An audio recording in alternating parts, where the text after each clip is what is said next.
পলকের একটু দেখা আরো একটু বেশি হলে ক্ষতি কি? যদি কাটে প্রহর পাশে বসে মনের দুটো কথা বলে ক্ষতি কি? এক পলকের একটু দেখা আরো একটু বেশি হলে ক্ষতি কি?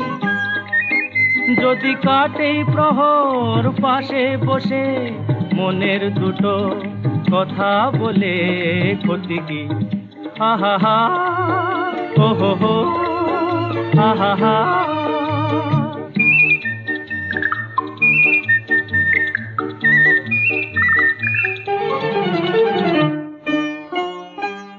মিষ্টি হাসির দুষ্টুমিতে ভালোই লাগে সাড়া দিতে, ওগো সাড়া দিতে।